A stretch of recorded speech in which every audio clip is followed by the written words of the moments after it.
You're watching the Wellness Hour, news that makes you healthier. I'm Randy Alvarez. Today's topic, new treatment options for people that are suffering with chronic pain. And with us, we have Albuquerque's go-to pain management physician, Dr. Diego Gonzalez. Dr. Gonzalez, welcome to the program. Thank you. Now, for people that don't know your practice, like who's the typical pain patient that you see? And I know you have two practices.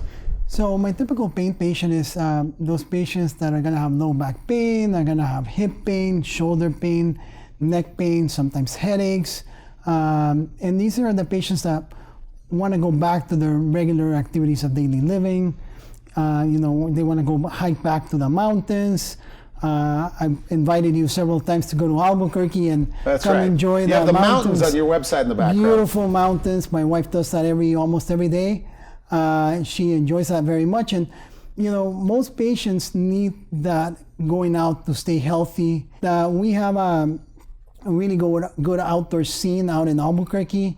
We have great biking trails, great hiking trails, and these are ways to stay healthy overall as you continue to age. Do you see patients that literally can't hike, can't bike, can hardly even walk, and through some of the treatments we're going to talk about today, they're back? Yes, all the time.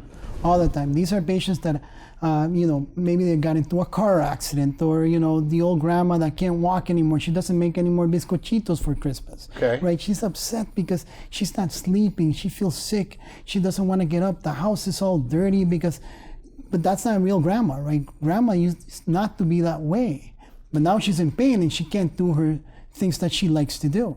You come to see us, and grandma starts doing all these things again. Grandma is happy again. Grandma wants to make those bizcochitos.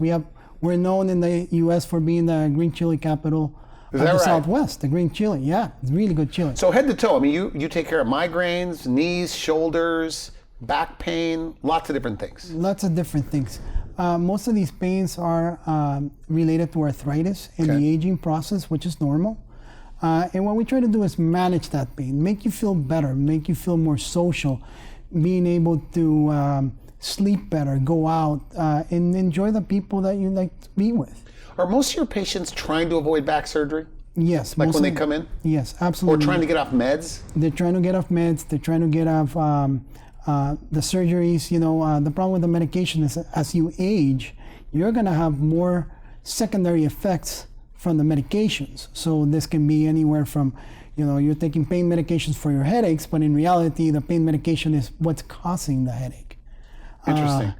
I mean, have you had hundreds of people, even thousands of patients that have been able to wean off their meds? Yes. Really? Yes, we do. Opioid medications? Yes, a lot of that. Because I think on the patient, even if they're on a high opiate, we start weaning them down. We start doing the procedures at the same time, and then we move them forward, because ultimately our goal is to restore your lifestyle, to restore your life, to be able to do the things that you enjoy the most. Let's start from the top. Okay. Migraine headaches. Migraine And headaches. you said for some people it's like a miracle, that you get a lot of migraine people, but you want more. Yes. So migraines are one of my favorite things to treat. My typical patient is 50-year-old female, has headaches for 7, 8, 10 years. They keep going to their primary care, they keep going to their neurologist, and they keep getting medication, but it doesn't really work for their headaches. Okay. And sometimes they're misdiagnosed. They really don't have a migraine. They have shooting pain from the back of the head, sometimes in the eye. And you do a quick procedure. It takes me about 2-3 minutes. I do a little injection into your nerve, and if the pain is gone, we have a diagnosis, and then we bring you back 2-3 weeks later, and we do something called radiofrequency ablation. I asked you in the green room, I said the majority of these headaches, you're saying, are from a little nerve in the back of your neck. Yes, it's called the third occipital nerve. So when you do your ablation, you're kind of burning the nerve? Yes. So it's not dying, it's just temporarily not going to give you the signal of pain to your brain? Exactly. Okay. And I know it's hard to believe, because you've been being treated for 7-10 years with this, and then you do this, and you're like, that's not going to happen. Trust me, it does. Does it happen over like 3 months? How does it work? Like in a perfect situation, somebody comes in, they go, Doc, I heard about what you're doing. I got migraine headaches. It's cluster headaches. They're naming their headaches. When it works, how soon does it work? So you're going to have an answer within 2 or 3 minutes, and you're going to know whether the pain is better or not. And the injection is very fast. I use the smallest needle possible. Are you looking at under guidance? Of course, I use fluoroscopy to make sure that I'm in the right spot. And then I inject a little bit of local anesthetic, no different than when you go to the dentist, right? Okay. We've all been there. And I use about half a cc of lidocaine, and if So they go, and they go, it's wow, better. My headache's gone. My headache's gone. Do you tell them to come in while they're having a headache? Absolutely. You have to come in when you have pain, because if you don't have the pain, then You can't test it. Exactly. So you test the procedure. If it works, then you go to the next level, which is? The radiofrequency ablation.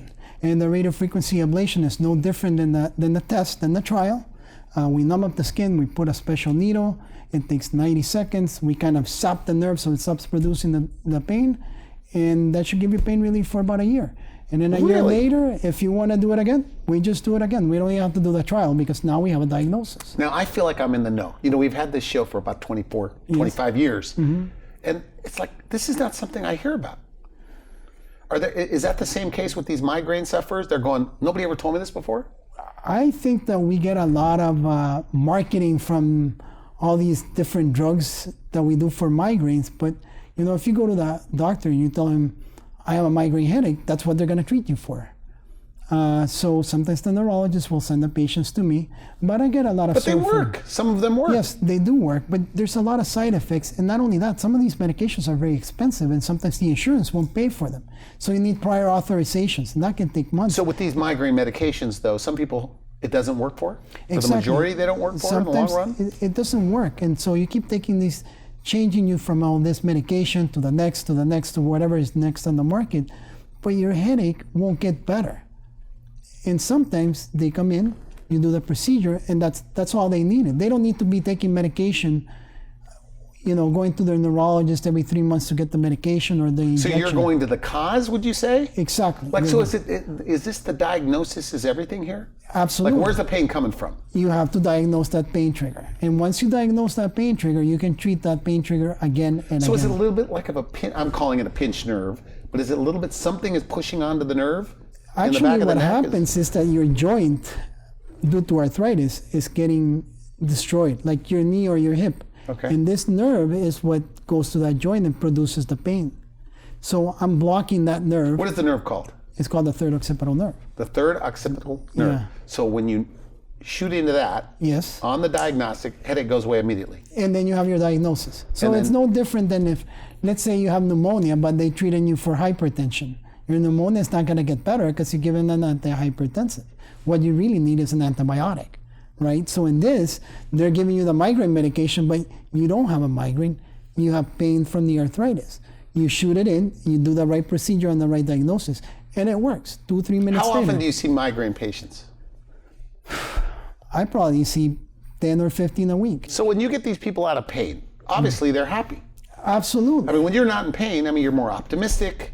You feel better, you sleep better, right? Everything is better. Your attitude's better. Your attitude is Because look, better. the family, you told me this on the phone. The poor family suffers too. Because they're around a miserable person. All the time.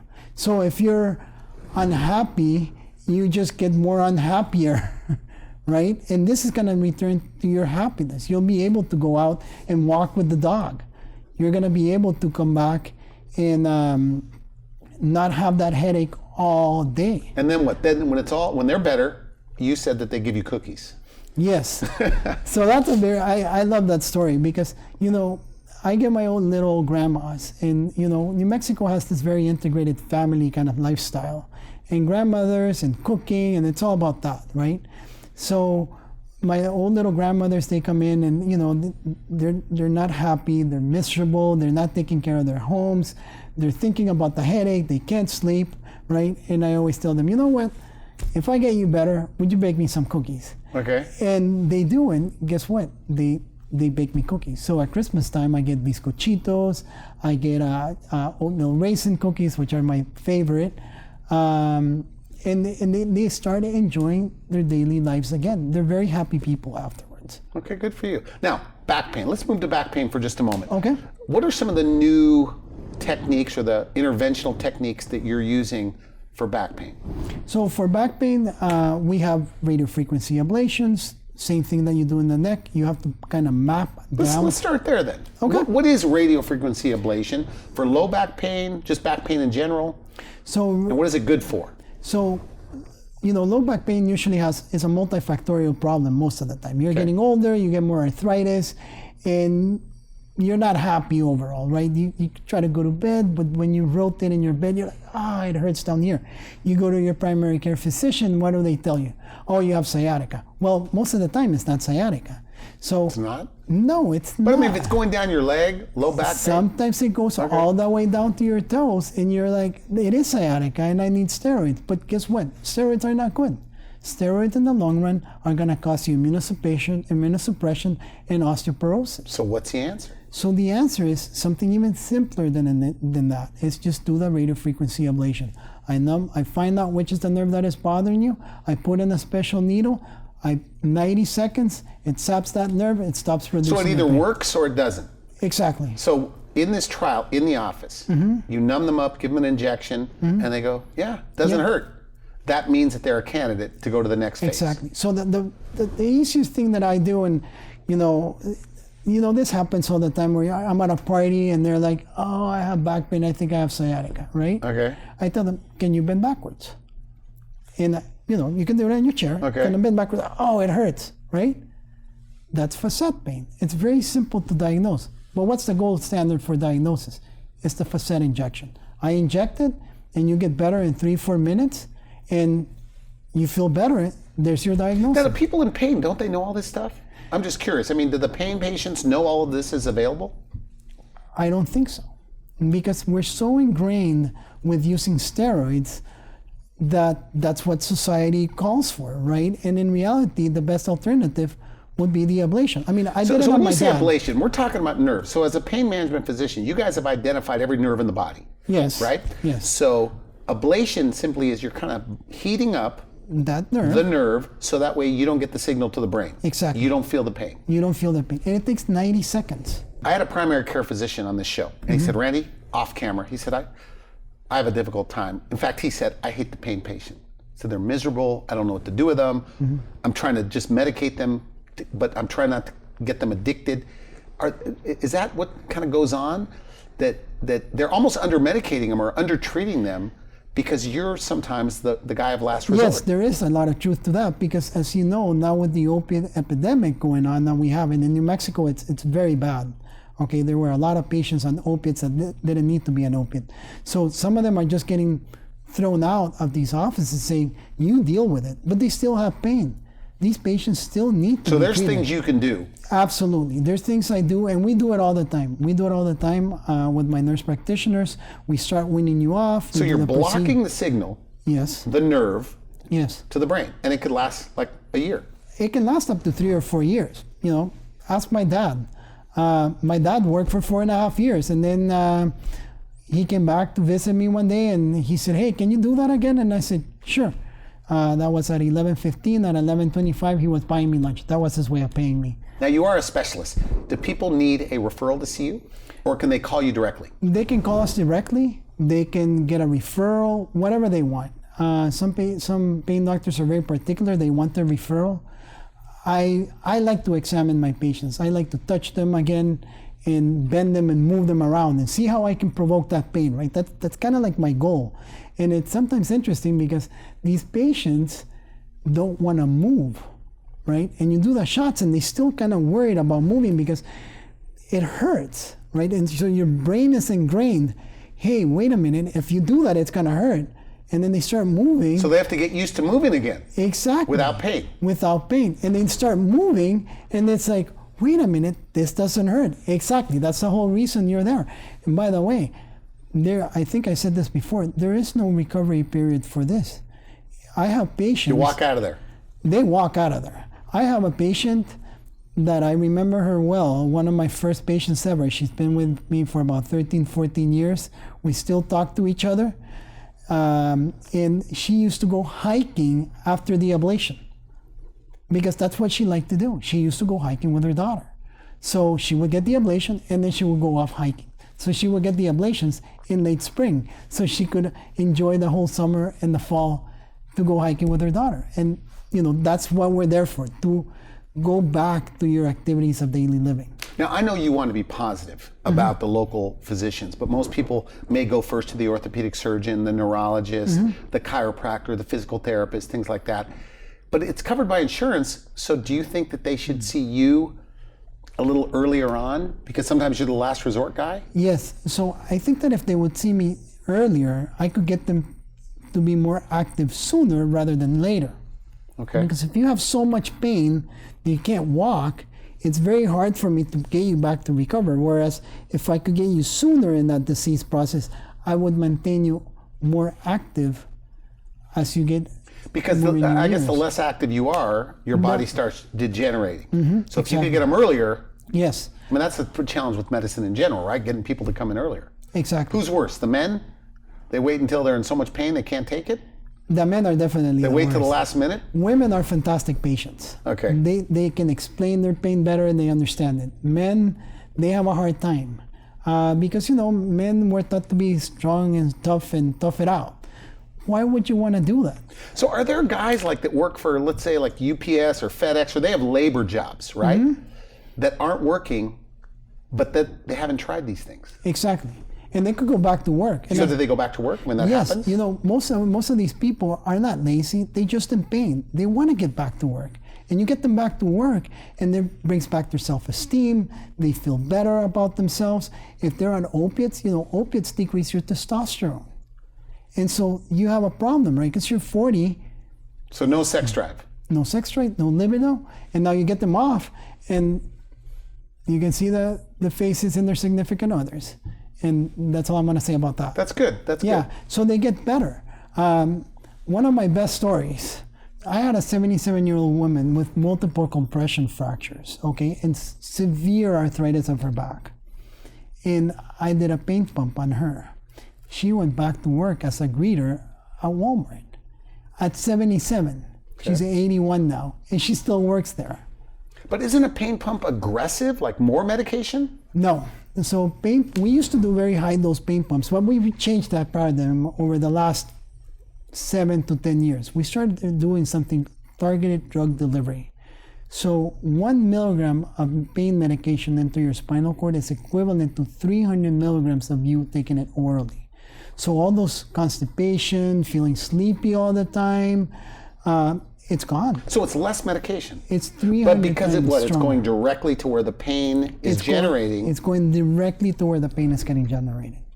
And so there's no side effects. And so you're not, the side effects are lessened, you feel better, And that's called a pain pump. and that's called a pain pump. So And it's it less takes- medication. It's less medication, not only that, it takes about 45 minutes. So whereas before we used to do this inpatient, you're home. Like in the hospital, now you can do outpatient. I can do it outpatient and you can go home that same day. And they also have remote controls. Okay. So if you want to go shopping that afternoon, you give your little remote a little extra dose, you go shopping, and then that's it. I do have another story for you on Okay, that. okay. So I had a youngest patient, 25, 30. She actually had less than 3 weeks of life expectancy. She was taking so many narcotics that she was distended. She was in so much pain. It was horrible. And I said, we're going to do this procedure. The pain pump. The pain pump. Okay. We're going to do the pain pump for you. I think you're a great candidate. And she, she was so out of it. She said, let's just do it. Let's try it. Yeah. Let's try it because, this was 3 weeks before Thanksgiving. She said, my goal is to at least get to Thanksgiving.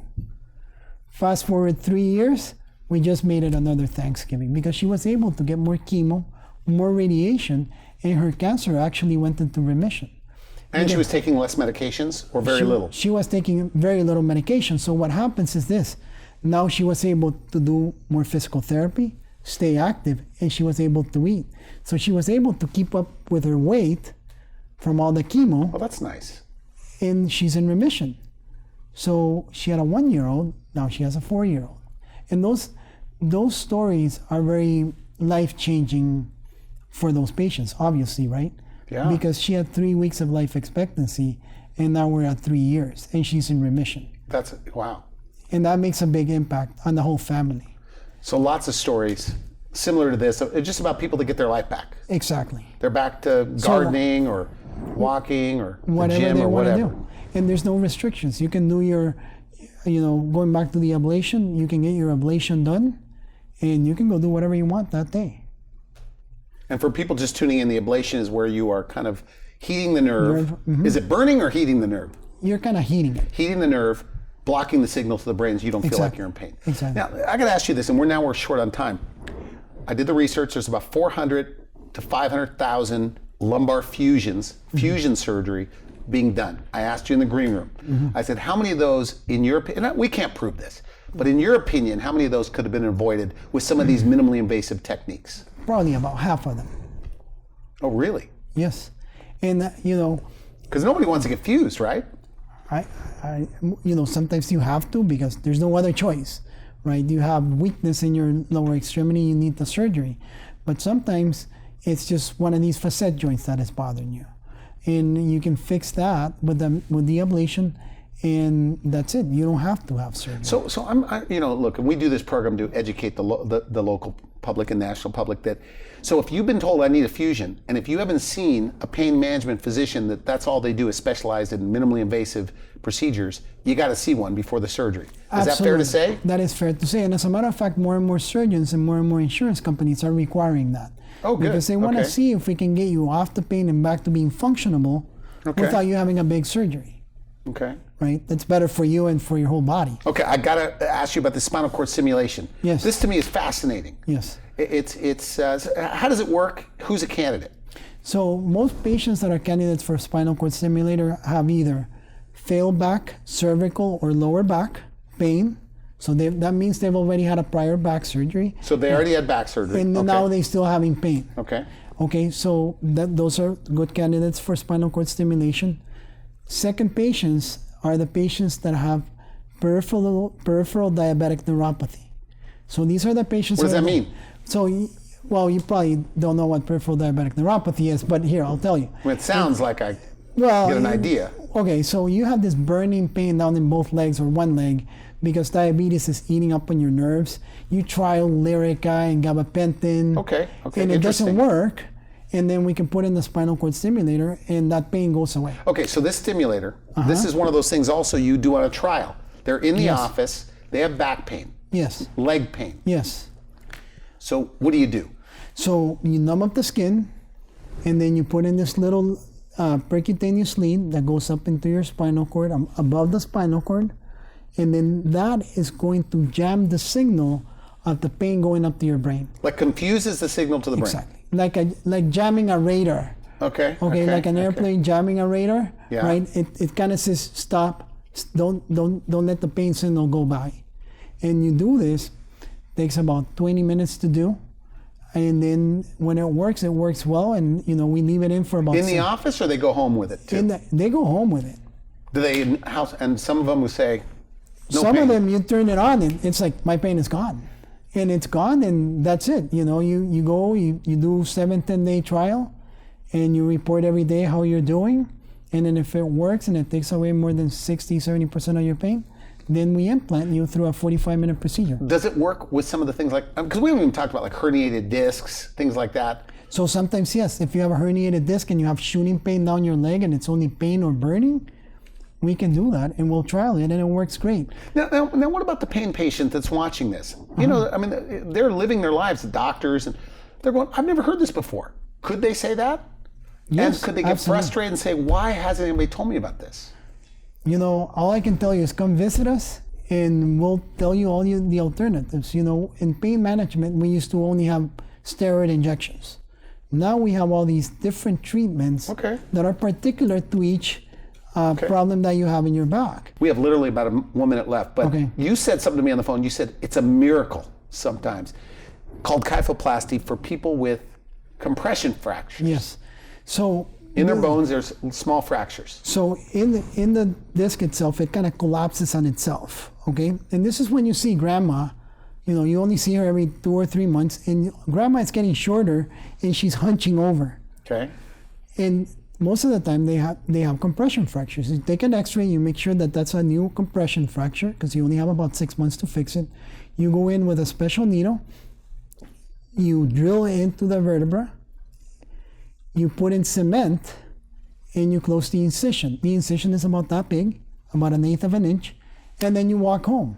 They feel better immediately? They feel better immediately. As I decompress the fracture with the balloon, the pain is gone.